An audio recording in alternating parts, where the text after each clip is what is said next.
Olá, pais e estudantes. Bem-vindos ao Minuto Escola, o seu minuto favorito. Hoje vai render aqui alto papo nesse episódio. E hoje, para falar sobre isso, ninguém melhor do que um contador experiente, também uma pedagoga, né? Pra gente fazer uma interação aqui sobre a importância da renda familiar, do orçamento familiar, de ensinar pra molecada desde cedo, né? A importância de guardar o dinheiro, de saber usar o dinheiro, né? Com responsabilidade. A importância do dinheiro também para nossa vida, né? Porque existe um antigo tabu de que dinheiro não é bom. Não, dinheiro, ele é excelente, né? O problema é quando as pessoas colocam ele no lugar errado. Ele acima de pessoas, né? Mas, com o controle financeiro certo, a gente pode garantir uma educação de qualidade e um futuro melhor para os nossos filhos, né? André, meu amigo, bem-vindo ao Minuto Escola. Primeiramente, obrigado pelo convite. É um prazer estar aqui nessa noite com você, né? Espero poder contribuir um pouco com todo mundo que está nos assistindo com esse tema, né, de orçamento. E a questão de orçamento familiar, quando a gente trata ali de recursos, de dinheiro, o que eu vejo muitas vezes quando a gente vai conversar com certas pessoas, né? A gente pergunta e fala da importância até da questão do orçamento, né? De ter tudo anotado ali, depois a gente vai entrar mais nesse assunto, né, mais detalhado. Mas geralmente eu percebo que as pessoas muitas vezes elas fogem até do tema, né? Porque às vezes falam, não, mas minha conta tá no vermelho, eu sei que eu tô devendo. Então muitas vezes elas querem fugir de fato desse aquele assunto. fantasma, né, de que é muito difícil às vezes, né, fazer um controle financeiro. Isso, e muitas vezes não querem fazer. Então, primeiramente, a questão do orçamento financeiro, a pessoa tem que querer fazer. Tem que enxergar a importância daquilo para ela e para a família dela, né? Sim. Então, se está com dívidas, se está no vermelho no banco, então realmente tem que encarar isso, ir atrás e resolver. E isso se resolve com planejamento, com o orçamento familiar. Você acha que a ansiedade, Ju, amor, querida, você acha que a ansiedade, né, ela acaba colaborando com essa fuga que às vezes as pessoas têm? Sim. Como que, assim, o comportamento humano, né? Sim, o comportamento humano, ele é super liderado pela questão do consumo, né? E o consumo, as grandes fábricas, a Shein e tantos outros que a gente pode citar, né? Nenhum é um monstro, na verdade, todos são, e eles entendem de comportamento humano. Então, você pode ver que a grade de roupas mesmo, elas mudam assim, estão mudando muito rápido. Para quê? Para que você queira aquela nova roupa, aquele novo... Então, a gente tem tido, tipo assim, centenas de coisas dentro do guarda-roupa, eu falo por mim também, sabe? Porque a gente às vezes não resiste. Mas nem sempre a gente precisa, né?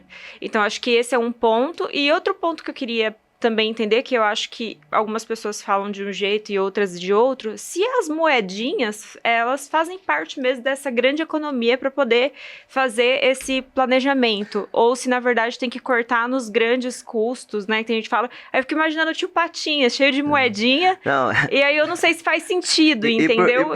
E por falar em moedinha, eu não sei vocês, mas assim, tem uma época na vida que aquelas moedinhas faz tanta falta, né? Sim. Às vezes aquela moedinha que você vai tirar no carro. Sim, mas eu quero dizer assim, se é o cafezinho, né, que são muitos, e a gente vai olhar e de repente aqueles memes, né, André, que fala que às vezes a gente consome uma coca, consome um café e de repente deu R$700 no cartão de crédito. Então, se tipo, parte daí também, ou é uma coisa e a outra também, são os grandes custos? Depende de quantas vezes você repete esse pouco, né? Um cafezinho é pouco, mas várias se for vezes... multiplicar por várias vezes ao dia, multiplicar isso por 30 dias no mês, às vezes vira muito. Né? E trazendo a questão comportamental que você disse, será que por uma fuga as pessoas... Veja bem, vou fazer uma provocação para os dois, tá? Mas por uma fuga do comportamento, né? De às vezes não saber lidar com a emoção e gastar, e saber que às vezes está gastando além do que pode. Isso leva a pessoa a não querer nem olhar para uma planilha ou para o velho caderninho de anotação, né, de gastos, ou é o contrário, né? Às vezes as pessoas realmente por não saberem, né, utilizar uma planilha do Excel ou fazer a cadernetinha ainda vale, né, André? Vale. A velha cadernetinha, né? Vale, você como um contador da modernidade, né? Às vezes a gente fala planilhas do Excel, parece que fica muito distante, né? Se controlar. Minha mãe, se vai na minha casa, lá minha mãe tem um caderninho dela que ela anota todas as contas o meu pai dela também. naquele caderninho ali. Ah, o caderninho do meu sogro, cara. Ninguém foge daquele caderninho. E ele é certinho, assim, se você comprar alguma coisa no cartão dele, no dia ele vai te falar bom dia. E você sabe que ele não deixa esquecer, ele não, tem o não passa nada. Naquela caderneta, às vezes a gente usa o cartão dele, acho que ele nem vai... Dia 29, se vence a fatura, 8 horas da manhã, bom dia.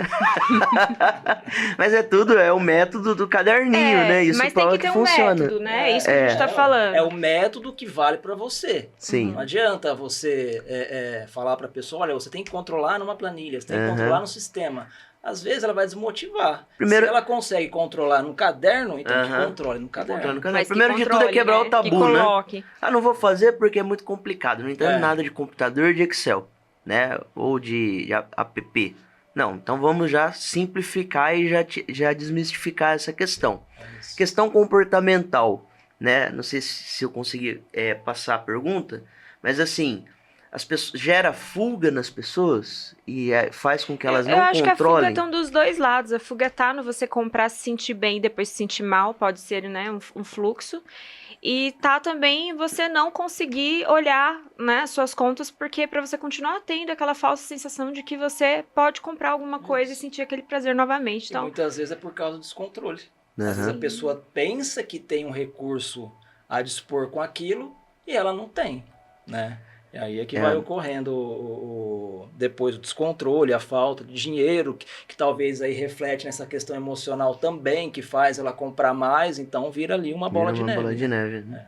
E isso daí é um gente, assunto... porque comprar é gostoso, né? Comprar é bom. Claro que é, Não né? vamos negar que comprar é bom. Não. Mas assim, é um autocontrole que a gente tem que colocar, tem um limite. Mas né? assim, ó, a sensação depois de você... conseguir, às vezes a gente compartilha em casa. Eu consegui gastar dentro do meu limite. Excelente. Esperado. O comprar é bom e o pagar também é bom. O pagar, e você ter a consciência, né? Não, eu gastei realmente o que o meu salário permite, né?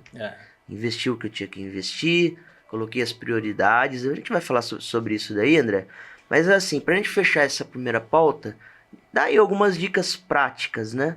E a importância do controle financeiro familiar.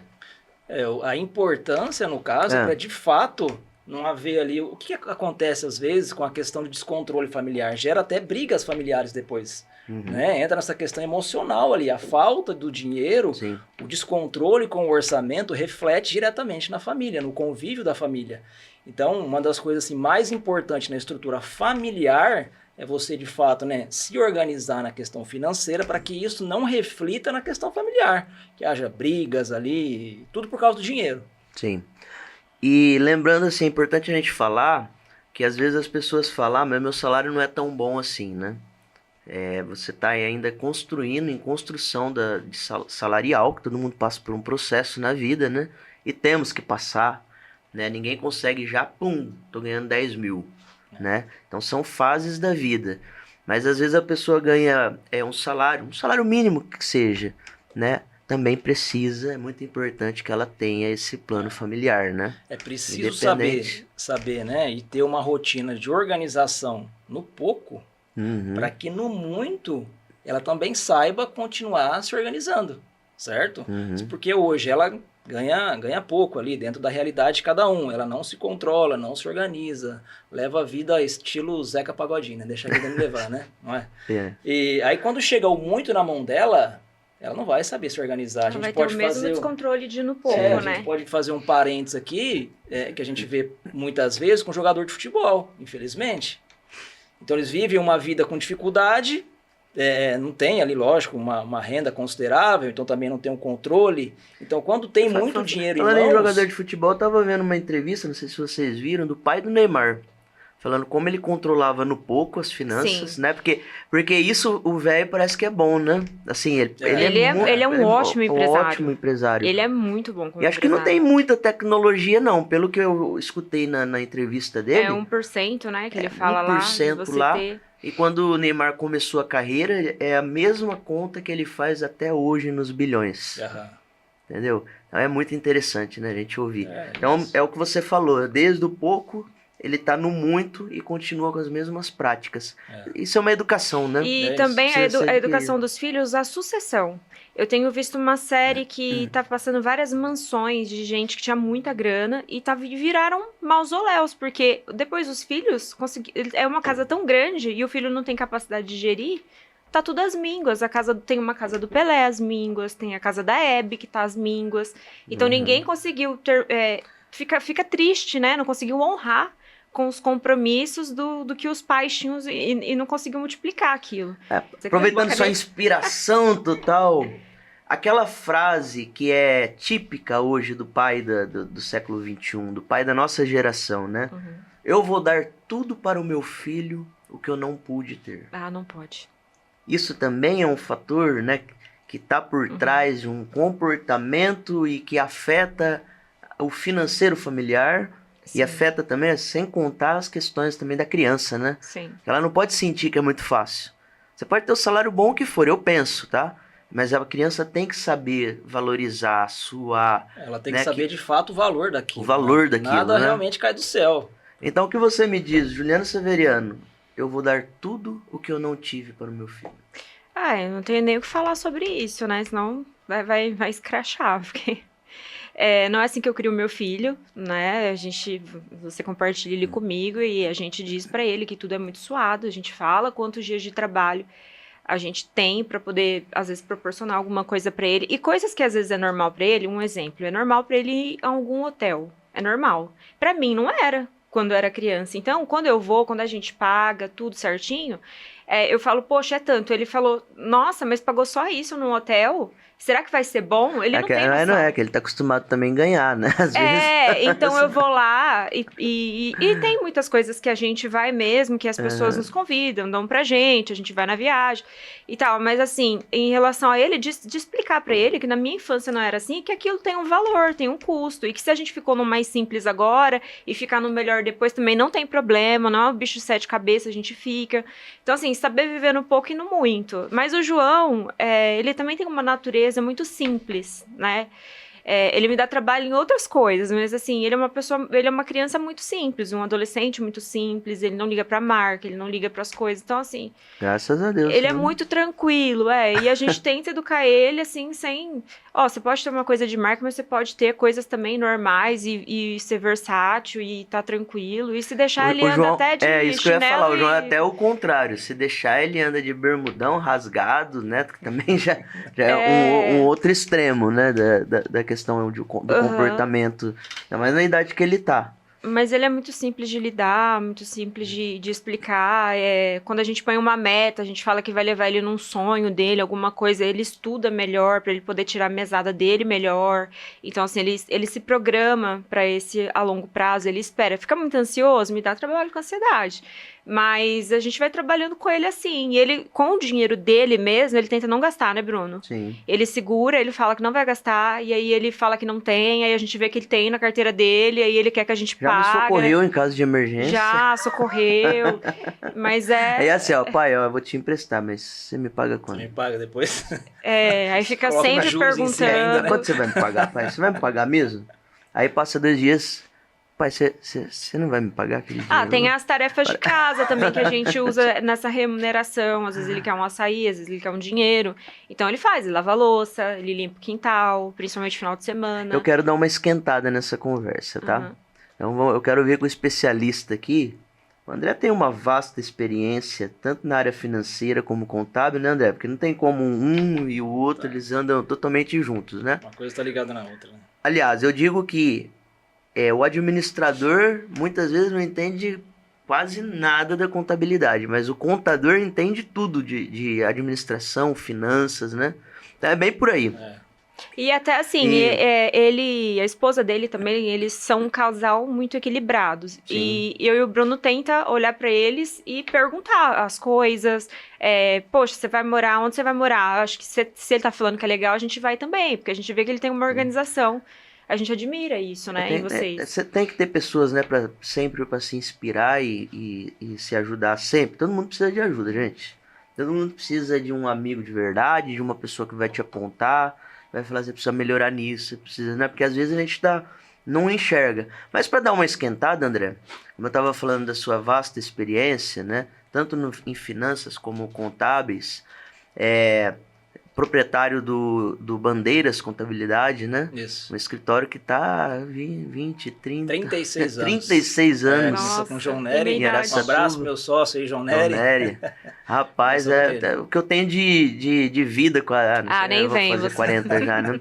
Mas, assim, muito legal e isso te trouxe uma bagagem incrível. Mas nós vamos, então, falar de dicas fundamentais para organizar as finanças familiares. Então, nós já falamos que o principal... O importante é começar. É querer, de fato. Né?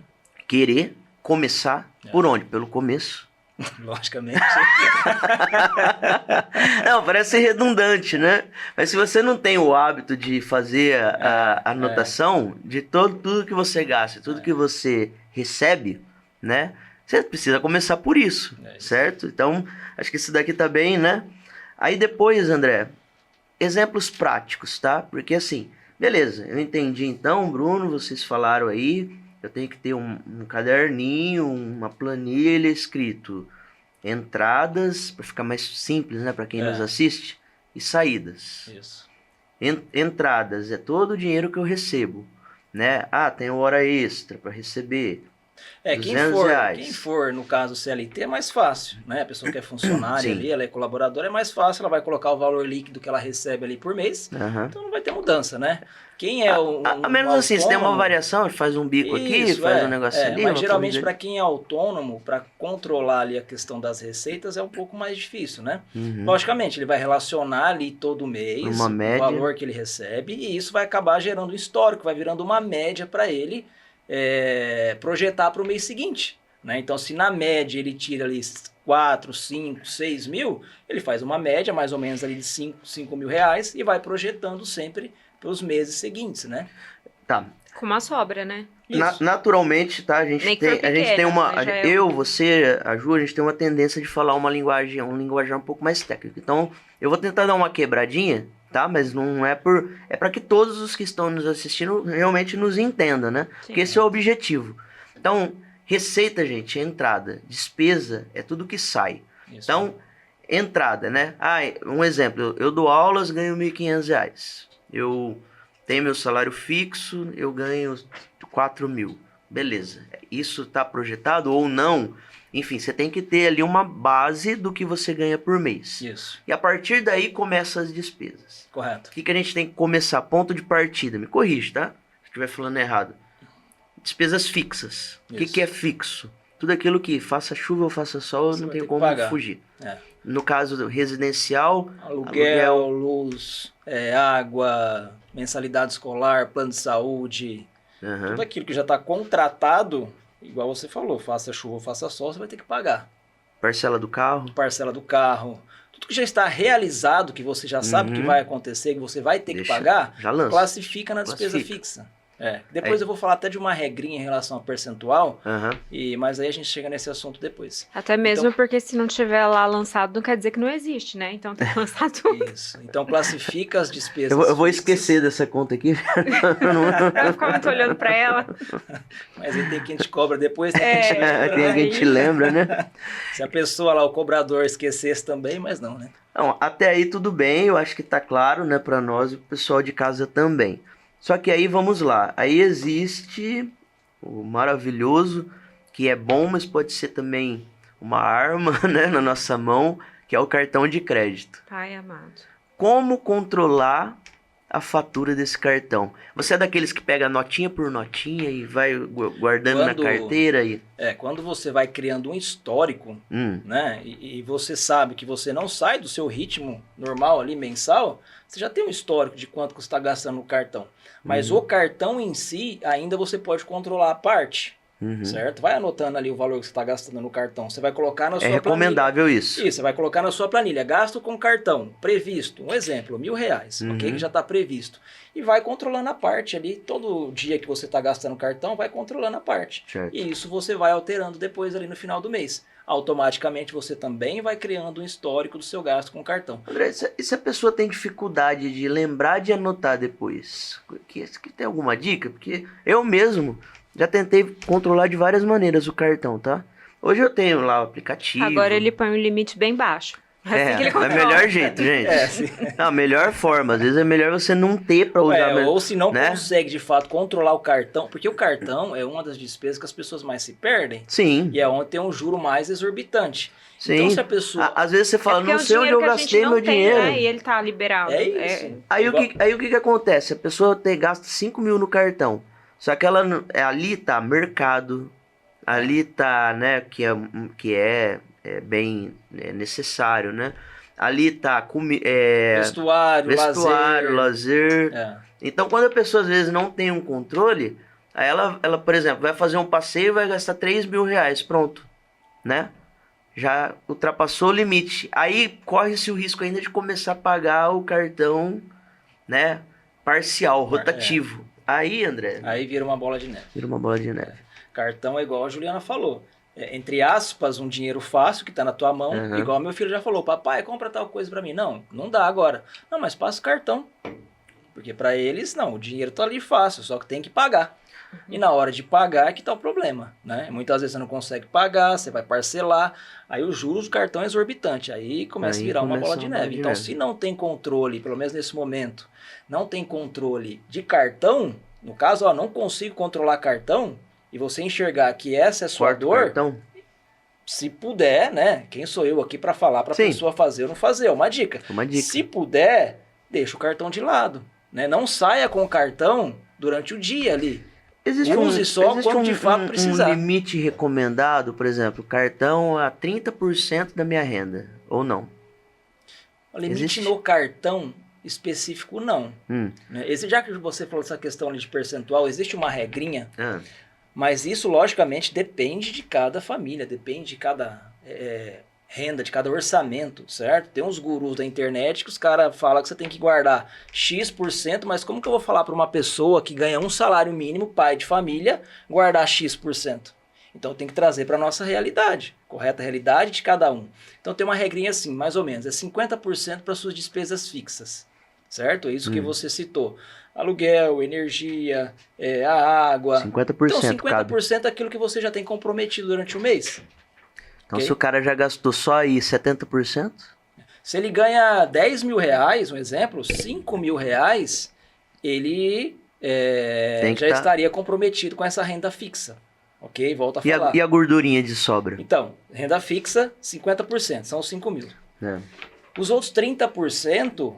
para despesa variável. O que seria a despesa variável? É os extras, certo? É o lazer, é o vestuário, é as outras despesas que de fato você não precisa, ok? Mas acaba gastando, vamos dizer assim.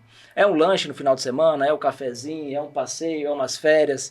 Então 30% reservar para despesa variável, ou seja, 50% da fixa mais 30% da variável, sobra-se 20%. Não, mas sapato de mulher, vestido, roupa, isso daí não é um não é um bem essencial.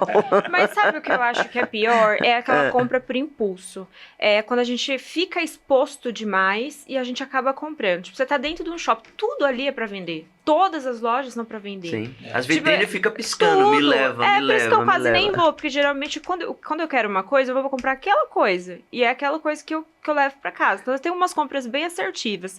E eu não gosto muito de lugar de compra. Não gosto mesmo. Assim, não é que eu não gosto de comprar. Ou não. Então, assim, ou eu me distraio com um zoológico, com uma coisa que não vai me expor a isso. Ou, por exemplo, tem vezes que a gente chega no mercado, tem uma taça nada a ver lá, aí a gente olha um para o outro, aí a gente precisa de taça em casa. A gente nem tava pensando, mas a gente leva a taça. Porque você tá exposto. Falando em mercado, gente, já vale uma dica aqui, né? Nunca vão ao supermercado. Isso eu aprendi desde a faculdade. Com fome. E é verdade, André? É verdade, você acaba gastando mais. É importante, já que você tocou nesse assunto, falar o seguinte, ó. No supermercado, cada marca, ela tem o seu lugar já designado.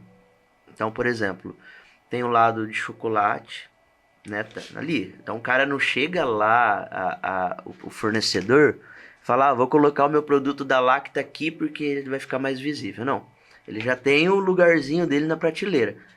É Lacta, Garoto, Nestlé e assim por diante.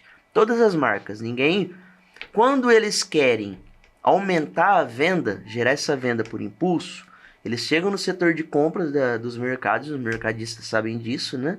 E negociam o chamado ponto extra, ponta de gôndola. E eles pagam para o mercado, né? E dependendo o tamanho do fornecedor, eles pagam muita grana para o mercado. Porque eles querem ficar ali, né? No ponto extra. Ponto estratégico, ponto estratégico, onde todo mundo passa, o carrinho passa na frente dele. Eu só queria terminar de concluir aquilo que eu estava falando, no caso. Então, dos 50 despesa fixa, dos 30 variável, sobra 20. O 20 seria para investimento, né? Poupança, não. Fazer poupança, girar não. o dinheiro, aumentar o Não, dinheiro. poupança não. Poupança vai Poupança perder dinheiro. não. Então, os 20, no caso, seria para no mínimo, a sua reserva de emergência. O que é uma reserva de emergência? Poxa, aconteceu que você perdeu o emprego, ou apareceu um imprevisto ou ali você não de tem saúde, plano de saúde, né? Precisa, você Esse tem que é ter uma verdade. reserva Tem que ter uma lá. reserva. Um remédio que o médico pede, às vezes é caro, um antibiótico você não Isso. tem. Então, assim, isso eu tô falando, volto a falar, respeito à realidade de cada um, né? Isso não é uma regra de fato, mas se puder, é isso. 50, 30 e 20. 50 fixa, 30 variável e 20 de investimento. A primeira coisa, né, que nem você tá trazendo, a gente tá trazendo dicas aqui, né? Às vezes as pessoas podem até, não, isso não é para mim. Mas a primeira pergunta que tem que se fazer, né? Como está a minha saúde financeira? Meu dinheiro tá dando? Ou a pessoa se perguntar, né? Eu estou no estágio que eu ganhava 1.000, comecei a ganhar 3.000, depois comecei a ganhar 5, depois comecei a ganhar 10 e nunca é suficiente, né? E eu acredito que as pessoas aí já tem um ponto. são aí muito... que entra o controle do pouco e o controle do muito. Exatamente. No pouco ela não fazia controle, então quando chega ao muito, ela se ilude que ela está com muito, ela vai gastar exageradamente gastando. e não sobra. É perigoso daqui a pouco estar endividado também no muito, entendeu? E quando o cara é autônomo, André, geralmente não tem INSS, né? Previdência, né? Que recolhe para aposentadoria. Que dica que você traz? Então, ele pode ali recolher a parte, né? Ele pode contribuir para o INSS ali a parte. Mas quem é autônomo realmente é mais difícil, porque depende dele. Não que quem é CLT também não dependa dele para trabalhar, ganhar o dinheiro, mas quem é CLT já tem um contrato, já sabe que no final do mês ele vai ganhar aquilo, no começo do mês ele vai ganhar aquilo. Agora, quem é autônomo, não. Ele que tem que sair para a batalha e se um autônomo tira férias, ele não ganha. Se ele precisa lembrar que se ele... Exatamente. Ele não ganha. Por isso que é importante esse controle e por isso que é importante os 20% que eu falei agora. Previdência privada, no caso de autônomo. Vale a pena também, né? Nesse mundo de investimento tem várias outras hipóteses de você investir. Eu não vou falar nem que supera a questão da previdência, não da previdência, da contribuição para o INSS. Porque assim, se a gente for pensar em aposentadoria a longo prazo, eu nem sei te falar quando eu for aposentar, se eu vou conseguir aposentar, porque isso muda constantemente. Nas minhas contas, eu daqui... pelo menos por tempo de trabalho, eu tenho mais uns 8 anos de trabalho. O que eu sempre falo, pelo menos, quem contribui com o INSS tem o mínimo se ele precisar se afastar para um auxílio-doença, por exemplo, né? Então, por isso que é importante. Eu quero também contribuir para uma privada. Tudo bem, tem conhecimento para isso, tem um recurso para isso, então também faz essa contribuição para uma privada. Vai ser algo a mais lá na frente. Agora não, vou deixar de contribuir para o INSS, de fato, né? E vou investir esse dinheiro, aí fica a critério de cada um. Eu só falo isso. Se você amanhã ou depois não estiver trabalhando, o mínimo você teria com a INSS, contribuindo. Agora, se você não contribui com a INSS, você não vai ter nem esse mínimo. Aí você vai ter que sobreviver daquele investimento que você tem lá. Vai ser suficiente para você tocar a sua vida? Para você conseguir cumprir com as suas demandas? Então tem que pesar na balança isso daí. Sim. Os principais erros, no seu ver, que as famílias cometem, né? Para gerenciar suas finanças, grosso modo. Eu acho que o erro principal, a gente volta lá no início da conversa, é não querer controlar. Porque a questão de erros ali, vamos dizer, operacionais, de anotação, etc, você vai corrigindo isso, você vai aprendendo. Quando você quer, você vai aprendendo. O principal erro é ela não entender que isso é muito importante. É muito importante para ela, pessoa, para a família, para o filho. Quando o filho começa a entender essa organização na casa dele, ele pede alguma coisa, ó, não posso comprar por causa disso, ó, vem aqui ver. Você mostrar isso pro teu filho, ele começa também a entender. Você tocou num ponto crucial que até, né, ia entrar nessa Muito parte. bem colocado. É muito bem colocado, inclusive, porque às vezes é um erro não passar pro filho, né? Porque os nossos filhos estão aí para ser treinados, poxa, né? Então eles vão aprender se a gente ensinar. É isso. Né? As escolas, né, precisam avançar cada vez mais, né, nessa disciplina de empreendedorismo e finanças, né? Mas os pais também precisam dar continuidade nesse treinamento, né? Porque isso é um treinamento. Então, às vezes, tinha até um conteúdo, que eu sou professor de empreendedorismo, né? Eu sempre estou ali falando para os meus alunos e tinha uma matéria que era justamente fazer um planner familiar junto com a família. Eu particularmente achava um máximo, né? A criança sentar com o pai, com a mãe, né? E entender quanto que gasta disso, quanto que gasta daquilo, né? Tinha até uma sugestãozinha de tabela. Mas começamos a ter problema com o conteúdo, né? Tinha pais que às vezes ficava bravo, não, porque eu não quero que o meu filho tenha contato com isso, né? Qual que é a sua percepção, André, de especialista com relação a isso, por exemplo? Quanto antes você puder ensinar teu filho com relação às finanças, é essencial, tá? Por quê? É o que a gente está falando agora, nesse mundo de consumismo exacerbado, onde tudo é dinheiro, dinheiro, dinheiro. Se o seu filho não tem uma base forte de controle, né, de finanças, ninguém está falando aqui para uma criança de 6, 7, 8 anos ficar fazendo planilha, não, nada disso. Mas é quando uma criança nessa idade vai e pede, por exemplo, uma bicicleta para você, você não pode comprar essa bicicleta, você mostra para ela, filho, vem cá, deixa eu te explicar. Ó, é assim, o papai ganha isso, o papai já tem isso aqui de despesa durante o mês, tá vendo aqui, ó, não sobra dinheiro pro papai comprar a bicicleta. Eles entendem. Muitas vezes os pais, eles não imaginam, a Juliana pode até me corrigir se eu estiver errado, a inteligência do seu filho, Sim. né? Subestima, subestima essa inteligência. O emocional deles. Isso. Então, não vou falar porque ele não entende. Não, ele entende sim. Então, chama ele, mostra isso pra ele, faz junto com ele. Desde pequeno, né? Desde bebê. Faz junto com ele que ele vai entender. Não, ó, meu pai não está comprando a bicicleta pra mim porque ele realmente não tem condição. Isso vai entrar na cabecinha dele. Então, é importante sempre estar junto com o filho, né? Não, isso é fantástico, André. Até assim, depois eu vou chamar outros profissionais, né? Se você quiser voltar também, tá convidadíssimo. Porque é muito papo, né? Para pouco tempo, né? Às vezes fala de finanças, eu já pego aqui esse livro, por exemplo, né? Que a gente trabalha lá na Sever Empreender. Isso daqui é uma maravilha, né? Porque a gente trabalha... eu falo que tem uma sigla dentro da administração financeira que chama DSAI. Então, D, diagnosticar, né? S, de sonhar. Então, aí já abriria uma outra lacuna, né? A importância de sonhar, né? Para economizar, para atingir aquilo que pretende. Então, não é errado fazer viagens. O erro é quando a gente não se planeja para aquilo, né? E, de repente, deixa de pagar alguma conta pessoal para sair, de repente, fazer uma coisa que... Então, os sonhos é muito importante. Avaliar, acho que entraria em tudo isso, né? Avaliar quanto ganha, avaliar quanto paga. E depois também a gente poderia entrar até numa outra aba, né? Que eu vou... Depois eu quero continuar esse bate-papo, que é falar também... Tá, Bruno, vocês estão falando isso, trazendo dicas, mas e se eu já estiver endividado, né? Como fazer? Então a gente precisa de mais tempo para falar, né? Como sair do endividamento, né? Porque a maioria das vezes as pessoas não entram no endividamento porque querem, né? Muitas vezes falta informação, muitas vezes falta controle emocional, muitas vezes falta, né, esse planejamento, né, até mesmo familiar. Então, mas e aí, como sair? Então seria uma outra pauta, né, mais estendida. Mas depois já vou até deixar aqui já um pedido, tá, gente? Compartilha comigo aqui na mensagem, curte o canal, muito importante, ative o sininho, faz um comentário aqui embaixo, né? Qual o tema dentro da área financeira que você gostaria que a gente trouxesse para o Minuto Escola? Talvez essa questão, preciso de ajuda, né? Já não tenho mais controle das minhas finanças.